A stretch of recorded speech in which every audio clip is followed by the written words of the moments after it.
Hi everyone, Materim here again with another RPG Talks book review. Now this one is going to be a little different because today we're not reviewing a book out of the second edition AD&D system, but we're actually reviewing an entirely new system. Specifically, the Narrative Game System by Vincent Venturella and T.A. Lambert. This was published by Ventureland Games. Unfortunately, I couldn't find a published date on it, but it is a very recent, in the last couple of years or so. And it's very different, and actually, in the interest of full disclosure, one of the authors, Vincent Venturella, is a good friend of mine, and he has given me a copy of this book for free to read over and to use in my own home gaming. And after reading it and really going through it, I felt that it deserved a full review on the channel. But I do want to just be open with that so that there's no sort of favoritism included. I'm going to try and give this game a true and open and full review as I would any other product. So let's go ahead and get into the overview. Okay, so the book is split up into 7 chapters with an introduction and an appendix, and clocks in at 157 pages.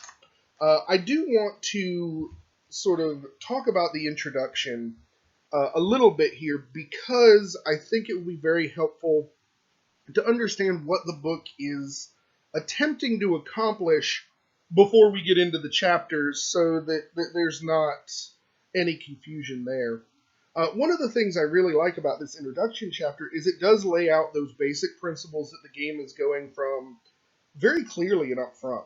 And those 3 principles are as follows, and I'm going to quote them verbatim because I think they need to be represented as such. The narrative game system follows 3 simple core principles. These guided every aspect of our design and the choices we made. 1. Collaboration.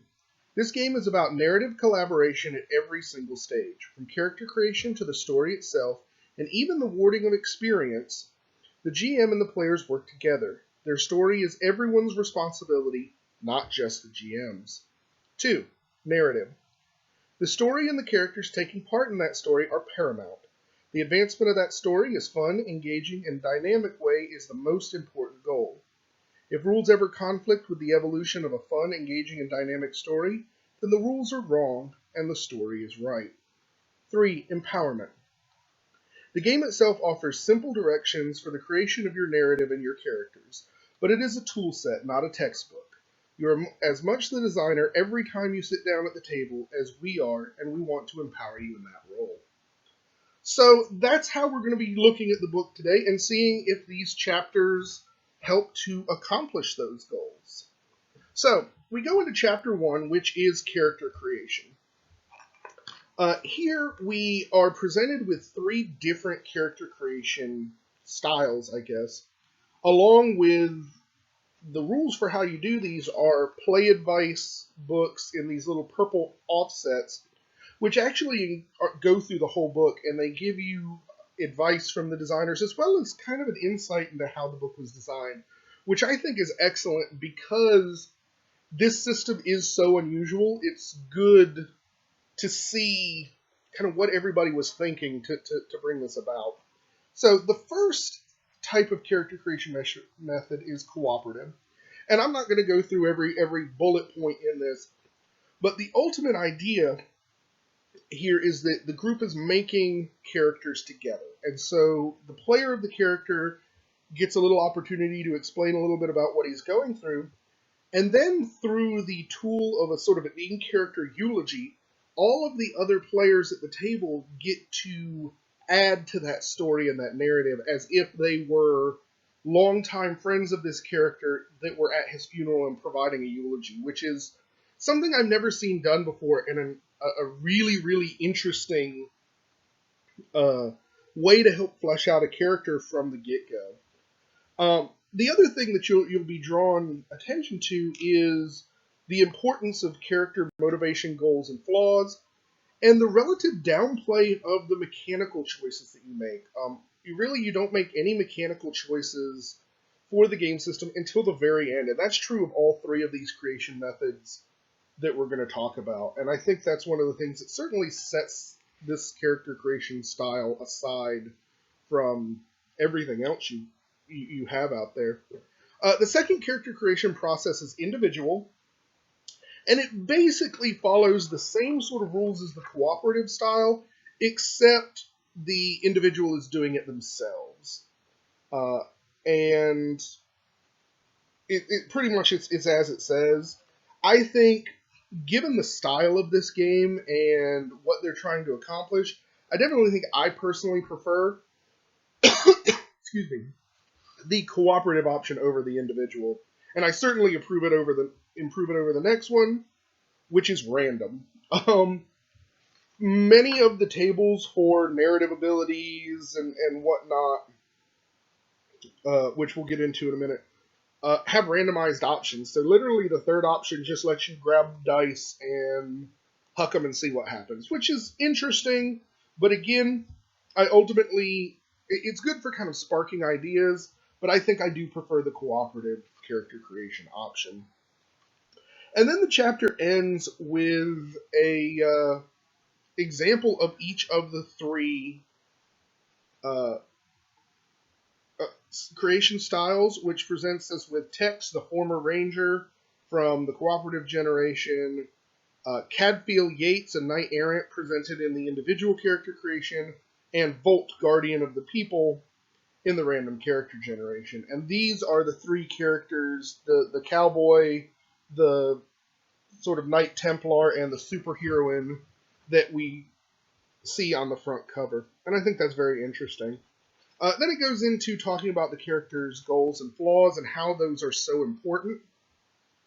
And unlike many other games where the motivations and the flaws are good for building the story and not much else, the flaws actually come back later into the advancement chapter and how your character grows and advances mechanically speaking. Chapter 2 is narrative abilities. Now this is where we sort of start getting into the meat of how the game works. Again, NGS is unique in the fact that very, very little of it comes down to specific laid out rules. And by that I mean there's very little that you put on your character sheet that's going to tell you in absolute mathematical terms what this thing does. And the reason for that is they want to leave the game open for these same narrative abilities to apply to a variety of different worlds, settings, and stories. And so basically your narrative abilities are your powers, for lack of a better word. But not so much like superpowers necessarily, but your powers to influence the narrative. And there is a wide variety of them in Chapter 7, which we'll talk about a little bit. But the idea is these are the things that allow your character, and you as the player, to alter the narrative in some way. And it can be something as simple as super strength, which, again, depending upon the game and the story, could have wildly different effects, to necromancy, there's a lot of different things. And I like that. I think it's very interesting to see how they've managed to assign these things that normally you would consider only work in one story type, like super strength. Normally you just think, oh, superheroes. But it kind of talks about how at different power levels of the story, those different narrative abilities work. It's a very short chapter, but the nice thing is they kind of leave the door open to be granted new narrative abilities by the GM based on how the story flows. So your ability to kind of get and lose these narrative abilities is pretty open. Then we go to Chapter 3, which is mechanical abilities. And this is where we get into the actual what few math-based, dice-based mechanics this system has. And it breaks down your mechanical abilities into 4 different categories: physicality, intellect, personality, and extraordinary. And what you'll do is you'll have a different die for these, with bonuses based on the priority. You basically say, okay, my character is more physical than intellectual, personality is ranked number 3, extraordinary is ranked number 4, whatever. And they get a bonus based off that. So you start with a d6 plus your bonus based on priority for each of these. And it's very simple. When you want to do something that applies to that ability, the DM assigns a DC to it. You roll your d6, you add your bonus. If you hit that DC, you're good to go. There is also a rating system that they present, so that if you're trying to do something that is just so far below your abilities that it should be cakewalk, that it sets up so you don't even have to roll. And basically, opposed checks are exactly like you would expect them to be. It's very simple, very streamlined, and I think it does achieve what they want to do of keeping the mechanics from being obtrusive, and I really, really like that. Talks a little bit about like favorable conditions. You can get modifiers based on what you're doing. And then we get into the order of actions, which I want to talk about briefly because I think it's very interesting. Because they present 3 different ways of doing initiative. First is your narrative determination. As with everything in this book, telling the story is your default. So their first sort of recommendation is to just let the narrative and what's going on in the story decide the order of how things move. Very, very simple. If somebody is declaring that they're going nuts and swinging a 10-foot weapon at somebody in a surprise situation where it's unexpected, obviously that person's going to go first, no matter what they might roll on a die roll. That's where it goes. Next, they have a phase determination based on the disposition of the people involved. Somebody that's enraged gets to go first. Somebody that's aggressive gets to go second. Whereas frightened or cautious people are going to react slower. Very simple. And then they have, obviously, your random determination for folks like myself who are more used to Dungeons and Dragons where we're rolling initiative every round. It's very simple. And then they talk about damage. And damage is done, again, I keep using the word unique here, and I don't want to sound repetitive, but there's so much about this book that I haven't really seen anywhere else that's the only word that comes to mind. And damage is done the same way. Instead of having hit points, per se, you have damage instances. And so, basically, if a hit is successful, you then roll essentially your physicality versus the physicality of, the damage, it's not a roll. It is a straight number of 1 plus the difference in steps between your physicality and the defense physicality of the person you're trying to hit. So you can inflict between 1 and 4 damage instances in any given attack, which just happens to be what most people have in their bodies. Player characters have 4 damage instances, like your mooks and your nobodies in the story have 1. But it's a very streamlined system, very easy. Again, nothing you really have to worry about. And then this chapter ends up with some sample DCs to kind of give the DM the GM an understanding of what sort of difficulties correspond to what DCs. And your DCs run between 2 and 20 as to what you can mathematically hit in the system. Which interestingly, and maybe I'll mention this a little later, leads to a little shorthand for the impossible being DC 21. So if something is DC 21, it's impossible in that particular game world. And that's chosen purely by the GM. So we go into chapter 4, level 4. Chapter 4, which talks about advancement and how experience is awarded. And the thing I want to talk about here is how the experience granting abilities, which are normally reserved for a game master, are actually shared by the players in this system.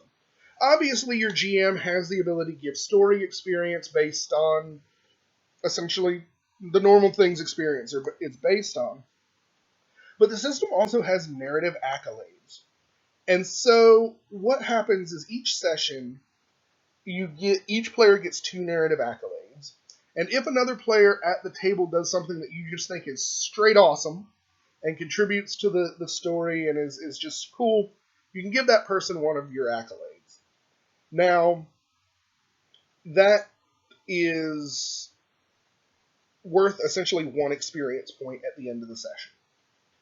Or they can hold on to it and not cash it in for experience, and at some later point, use it to take control of the narrative. And that's what I think is super interesting, because it gives you this kind of balance between mechanical advancement and control of the story.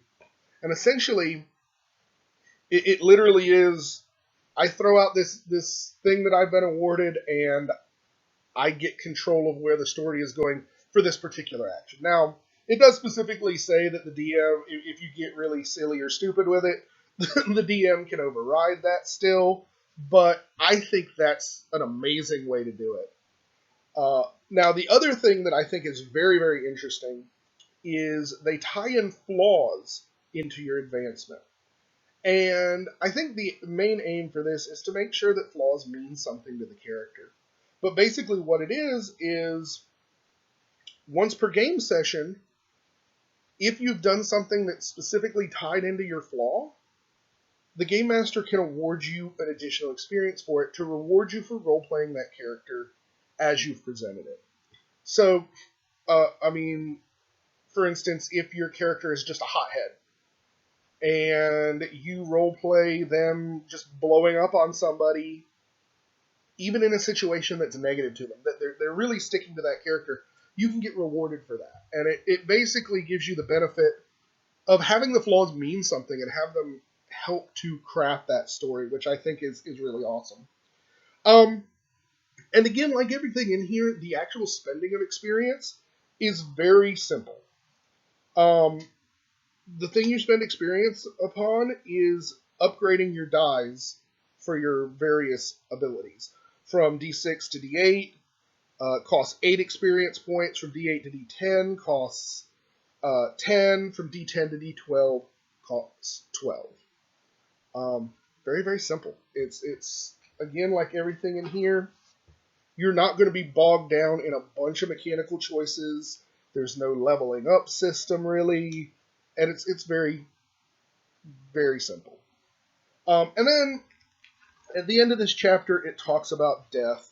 And the thing I find very interesting with this part is even death is collaborative. In that the group kind of decides whether the death was good, and you may get bonus narrative abilities for your next character, or if the same character comes back. All based on whether the group thought that your death served the narrative and the story, which is, again, very interesting. They also have a suggested exit interview for your character, which is definitely something I've never seen before. So I definitely like that. Then we get into the chapter on world building, chapter 5. And again, they present the same 3 options, basically. Well, 2 of the 3 options, I'm sorry, there's not a random option for this. For world building as they do for character building. And again, I love the cooperative one. I like the idea that the players are going to sit around and build the world that their characters are going to interact in. And that really, I think, helps. First of all, it helps get player buy-in. If you're sitting there and helping me design the world that we're going to play in, you're already interested because you're already putting things that you're interested in it. And 2, I think it helps present and give rise to ideas that the DM may not have. So I think that's pretty awesome. I'm not really going to talk much about this, but it's got rules for how to give sort of different levels of danger in the world. It talks about NPC creation. But the one thing I want to draw attention to is this chapter is it has a 10-point list of basically rules for DMing. And I don't mean like mechanical rules, but just suggestions and ideas to make yourself a good game master.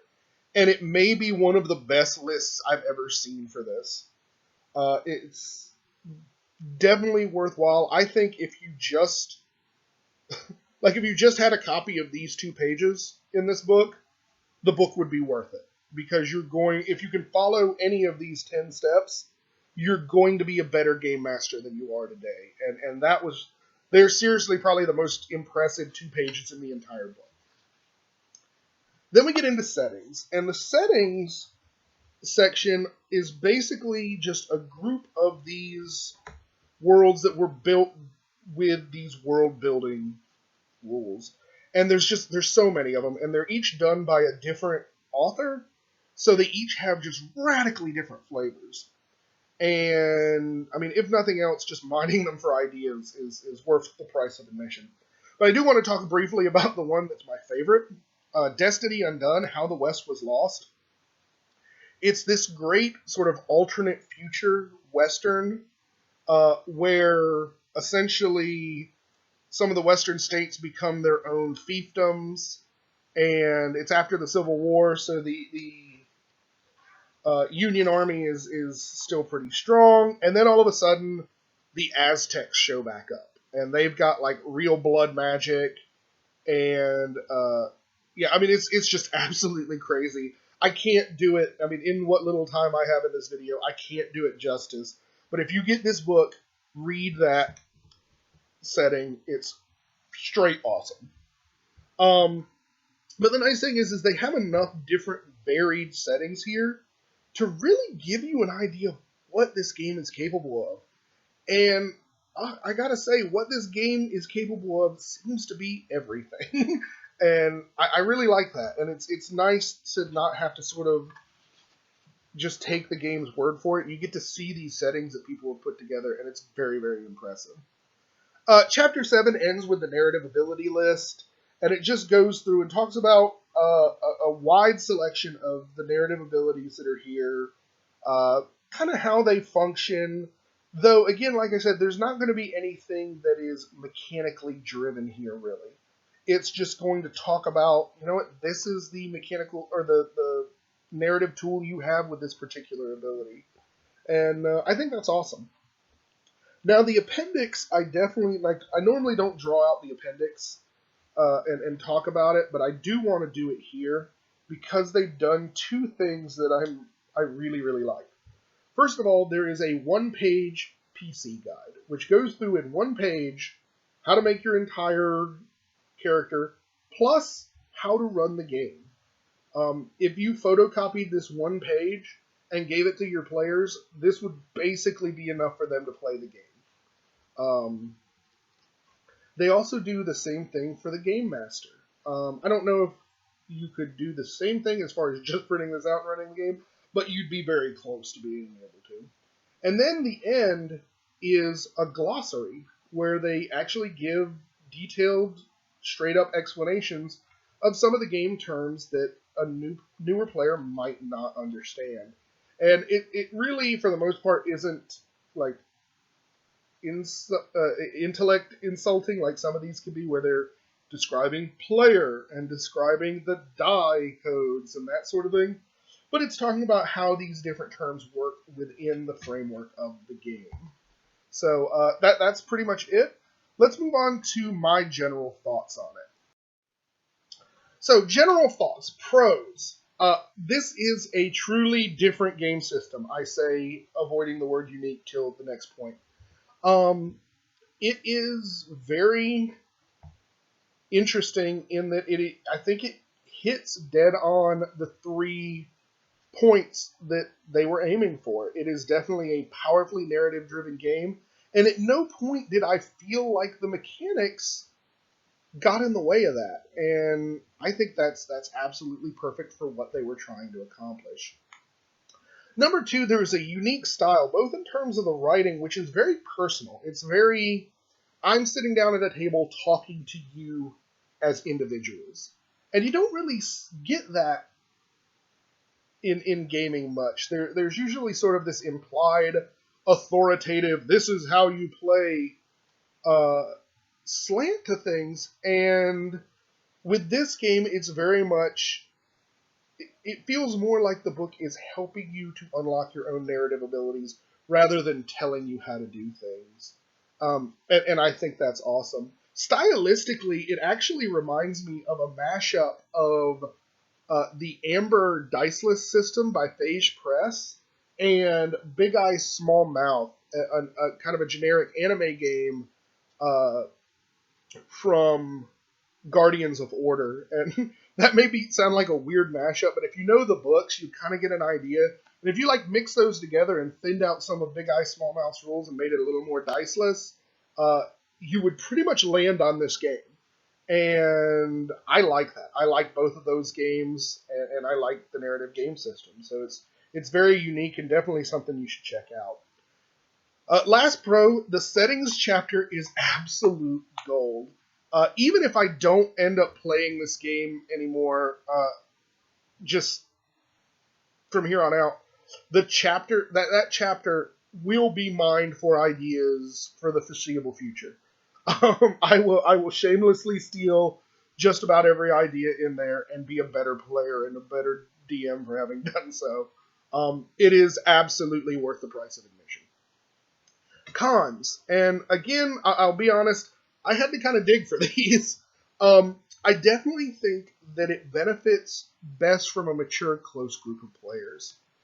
And that being, what I mean by that is that because so much of the game is collaborative, you have to trust your other players. And you have to be willing and open to accept their feedback and accept their additions to the game. So, like, thinking back on my gaming history, this game probably would have been a train wreck for me personally if I tried playing it in high school, let's say. But it's a game that I could get a lot of mileage out of now that I'm in my 30s. I've got an established game group, and we trust each other to be able to work together. Now, that being said, that's not a bad thing. It's, I think, the game system knowing its audience and not trying to be more than it really needs to be. But it's as close as I can really come to a con on this. It's definitely a game I think would be difficult to play in, say, a convention setting, maybe. Just because there is so much sort of pre-work that should be done by the group together to get that buy-in. Number 2, the inconsistent art style. Now, I understand, given this being a generic game where you want to have every story, that you want to have a variety of different art subjects. And I think that's good, and they certainly do throughout this whole thing. But there's just some of the art that, I mean, some of it is fantastic. I mean, there's some pieces that are like, I want this on a poster on my wall. Not the least of which is the cover work, which is just absolutely fabulous, and in a very short little 4-picture deal gives you a lot of what you need to know. But then there are just some of them. There's a couple of pictures that, I'll be honest, just kind of look like rough sketches. A couple of them that are just kind of hard to read. And a few that I gotta say, just aren't very good. But again, if I'm honest, I'm kind of reaching for this one. This book is very, very well put together, and so to have anything sort of negative to say, I'm kind of having to dig and get nitpicky. So, overall, general thoughts on the game. Absolutely 5 out of 5. They know what they're going for. They know what kind of game they want to make. And they grab hold of it and make one hell of a game to that end. Now, that being said, do I feel like this game will enter into sort of a permanent rotation or even become my main game? And if I'm honest with myself, I have to say no to that question. And this is not saying anything about the game itself, but My experience with the narrative game system, I think, has taught me something about how I play. And though I consider myself a very narrative focused person, apparently not so much as the authors here. uh, because I found myself, I mean, my starting point was the Dungeons and Dragons system, which is relatively rules intensive. And I actually found myself wanting a little more of that. Which is not anything against the game. The game is perfect. I have played diceless systems before, and I've liked them. And I like this game in that same vein. It is fantastic. I would even say it's better than Amber Diceless. That little bit of structure is just exactly as much as you need.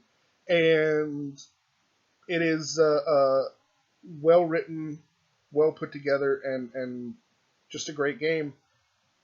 But I think I might be a little to the left of their target demographic, which came to me as a great surprise.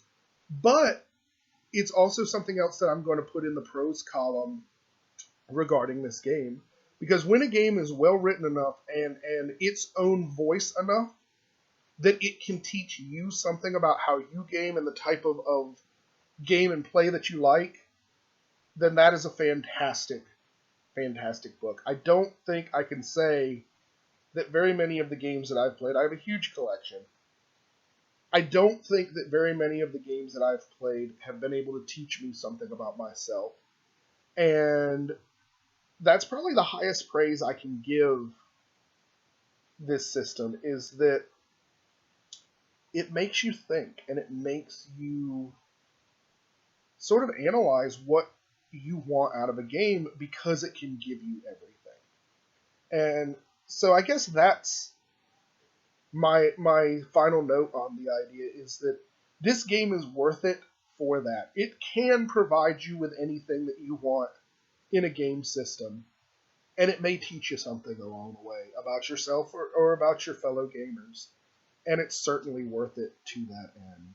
So, all in all, 5-star work. Great job, guys. VenturelandGames.com. Go check it out. Get yourself a copy of this book.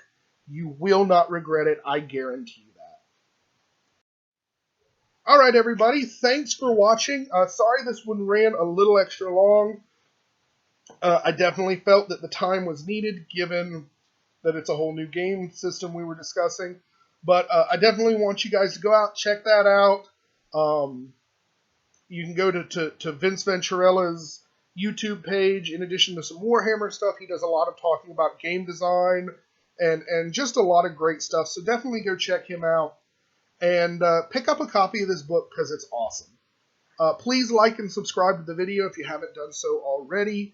And leave a comment what you thought about the game if you've gotten a chance to experience it, or what other products you want me to take a look at. We will be going back to AD&D products starting with the next video, so that is going to be my permanent focus, so don't worry about that. Again, if there are any of those particular books you would like to see given this treatment, let me know in the comments below. Other than that, thank you guys for watching again, and have a nice day.